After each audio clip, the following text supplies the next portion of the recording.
జై శ్రీరామ్, జై హనుమాన్. అందరికీ నమస్తే, అందరికీ గుడ్ మార్నింగ్.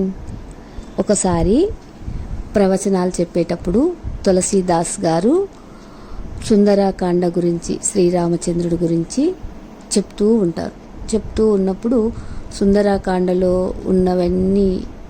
అన్నిటిని వివరిస్తూ చెప్తున్నప్పుడు మామూలుగా రామాయణం కానీ రాముడు గురించి కానీ ఎక్కడైనా సరే ప్రవచనాలు జరిగేటప్పుడు తప్పనిసరిగా హనుమంతుల వారు అక్కడ ఉండి కూర్చొని వింటూ ఉంటారంట.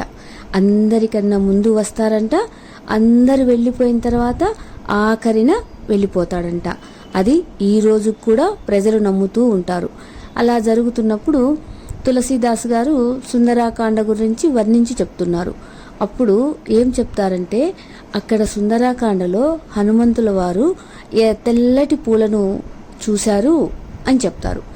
అలా చెప్పంగానే అక్కడ వినడానికి వచ్చారు కదా ఆంజనేయ స్వామి వారు, ఒక్కసారిగా ఉలిక్కిపడి, ఏంటి తులసీదాస్ గారు పొరపాటుగా చెప్తున్నారు, నేను అక్కడ చూసింది ఎర్రటి పూలు కదా, ఈయన ఎందుకు తెల్లని పూలు అని చెప్తున్నారు అని అనుకొని ఆలోచించి, అయినా ప్రవచనాల మధ్యలో మాట్లాడకూడదు కదా, ఇదంతా అయిపోయిన తర్వాత ఆ తులసీదాస్ గారిని అడిగి నేను చెప్పాలి అని అనుకుంటాడు. అనుకున్న తర్వాత సుందరాకాండ చెప్పడం పూర్తయిపోతుంది. పూర్తయిపోయిన తర్వాత అందరూ వెళ్ళిపోయిన తర్వాత ఆ తులసీదాస్ దగ్గరికి ఆంజనేయ స్వామి వెళ్ళి అడుగుతారు, ఏంటి స్వామి మీరు సుందరాకాండలో ఆంజనేయ స్వామి తెల్లటి పూలను చూశారు అని చెప్పారు, కానీ అక్కడ చూసింది హనుమంతుల వారు ఎర్రటి పూలను అంటారు. లేదు లేదు స్వామి అంటే ఆంజనేయ స్వామి ఒక వృద్ధుడిలాగా రూపం దాల్చి ఉన్నాడనమాట. లేదు లేదు చూసింది తెల్లని పూలే, మీరే పొరపాటు పడుతున్నారు అంటారు. లేదయ్యా అక్కడ చూసింది ఎర్రటి పూలు అని వాదిస్తాడు. లేదయ్యా చూసింది తెల్లటి పూలు అని దాస్ గారు కూడా మాట్లాడతారు. ఇలా వారిద్దరి మధ్యలో వాగ్వాదం జరుగుతూ ఉంటుంది.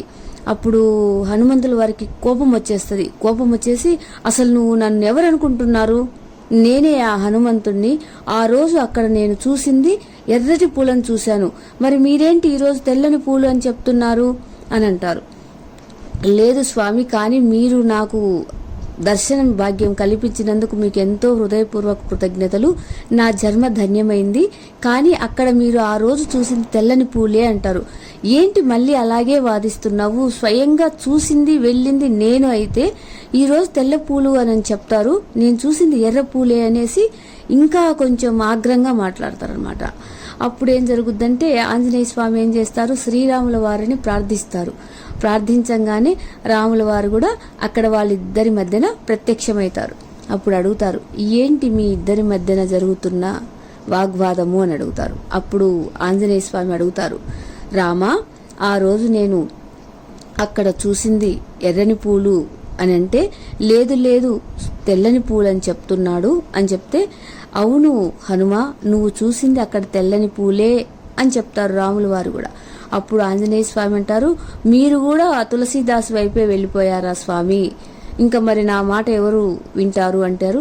లేదు ఆంజనేయ, మీరు అక్కడ చూసింది తెల్లని పూలే, మీరు ఒప్పుకోవాలి అంటారు.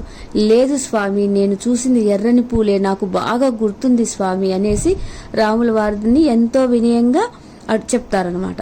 అప్పుడు చెప్తారు రాముల వారు, హనుమా నువ్వు చూసింది అక్కడ తెల్లని పూలే, కానీ నువ్వు చూసినటువంటి అప్పుడు చూసే ఉద్దేశం వేరు, రావణుడితో నువ్వు ఆగ్రహంతో ఉన్నావు నువ్వు, అందువల్ల నీ కళ్ళు ఎరుపెక్కిపోయి తెల్లని పూలు కూడా నీ కంటికి ఎర్రగా కనిపించాయి, అంతే అక్కడ ఆ మాయ కమ్మింది, నువ్వు చూసింది మాత్రం తెల్లని పూలే హనుమా అని చెప్పి ఎంతో ప్రేమగా హనుమంతుకి చెప్తారు. సరే చేసేదేం లేదు, ఇంకా రాముల వారిని ఎదిరించడము కాదు అనడం హనుమంతునికి కుదరని పని. సరే అని చెప్పేసి భక్తితో ఒప్పుకుంటారు. అలాగే మనము ఎదుటి వారిని చూసే దృష్టిని బట్టి మనకు కనపడతారు. ఎవరైనా ఒక శిష్యుడు అడుగుతారు, లోకాలు ఎన్ని అని అడుగుతారు శిష్యుడిని. అప్పుడు ఆ శిష్యుడు చెప్తారు, ఎవరి లోకం వాడిది గురువు గారు అంటారు. అలాగే మనం అందరం ఒకే లోకంలో ఉన్నా కానీ ఎవరి లోకంలో వాళ్ళే నివసిస్తూ ఉంటారు. ఎప్పుడైనా ఎదుటి వారిని దూషించే ముందల ఆ ఎదుటి వ్యక్తిలో మనల్ని చూసుకుంటే దూషణ అనేదే జరగదు. ఎందుకు అంటే ఒకరిని విమర్శించే శక్తి ఎదుటి వారికి ఉండదు. ఎవరి లోకం ఒకరికి తప్పు కావచ్చు, ఒకరికి కరెక్ట్ కావచ్చు. అది గమనించుకొని దృష్టిని బట్టే సృష్టి, సృష్టిని బట్టే దృష్టి అని అంతా కూడా మనలోనే ఉంది అని గ్రహించాలి. జై హనుమాన్, జై సాయిరామ్.